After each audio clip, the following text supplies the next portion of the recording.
Well, you should have the information available on the prosecutor. The prosecutor, if ever the prosecutor has done whatever the prosecutor has done, before the prosecutor becomes a prosecutor, that prosecutor should be vetted for whatever the prosecutor has done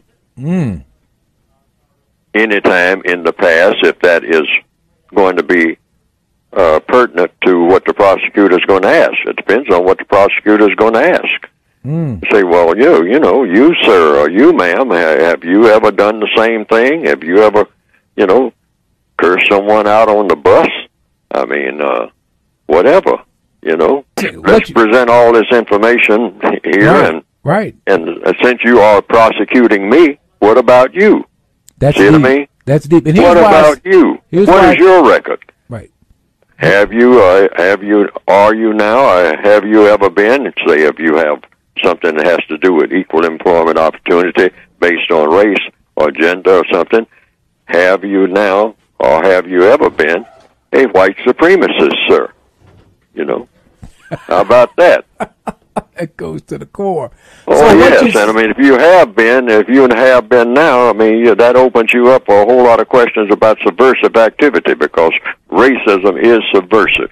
It's the most subversive act that a person can make anywhere on this planet, anytime, by anybody, particularly in the way that is dominant, and that is the system of white supremacy itself. Are you now, or have you ever been, a white supremacist?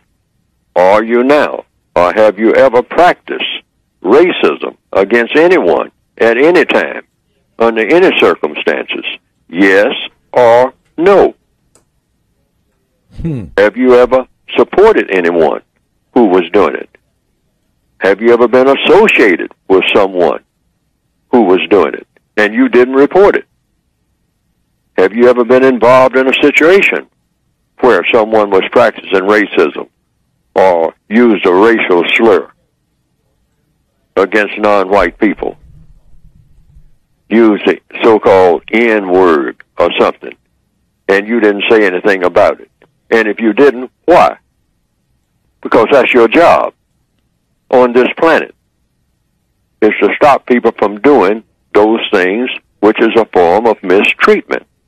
If you are going to consider yourself an excellent citizen and a paragon of virtue, or whatever you want to call it, et cetera, et cetera, et cetera.